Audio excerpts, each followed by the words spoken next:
My brother Clark would pry, but he regards English as a dead language and would never bother his head with old script anyhow. Perhaps you have seen a book titled 11 Years Old, The Pre-Adolescent Adjustment Crisis in the Male. I read it, hoping that it would help me to cope with my brother. Clark is just 6, but the 11 years referred to in that title is Terran years, because it was written on Earth. If you will apply the conversion factor of 1.8808 to attain real years, you will see that my brother is exactly 11 of those undersized Earth years old. That book did not help me much.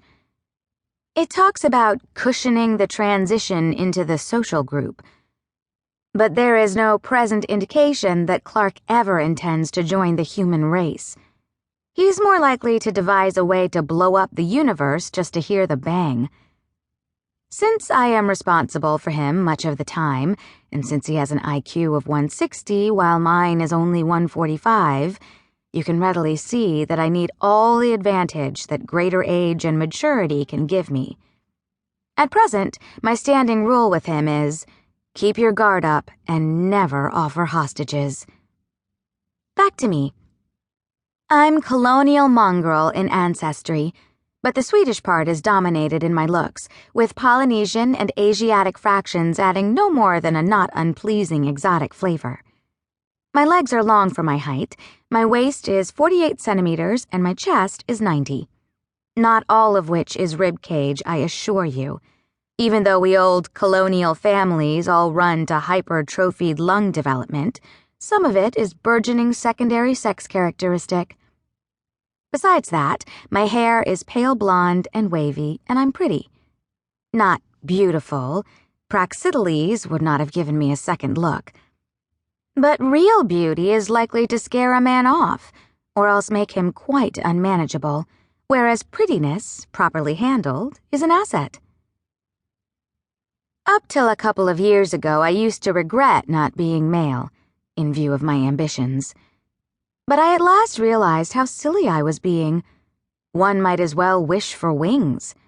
As Mother says, one works with available materials, and I found that the materials available were adequate. In fact, I found that I like being female. My hormone balance is okay, and I'm quite well adjusted to the world and vice versa. I'm smart enough, not unnecessarily, to show that I am smart. I've got a long upper lip and a short nose, and when I wrinkle my nose and look baffled, a man is usually only too glad to help me, especially if he is about twice my age.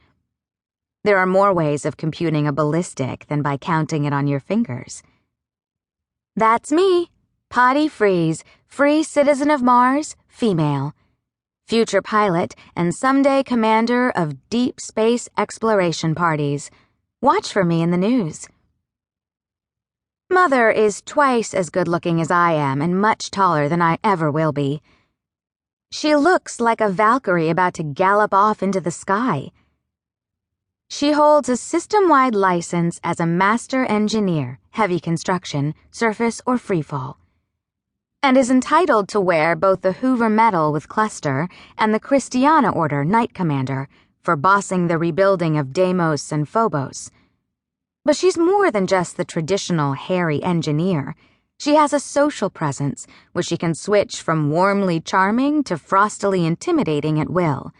She holds honorary degrees galore, and she publishes popular little gems such as design criteria with respect to the effects of radiation on the bonding of pressure-loaded sandwich structures.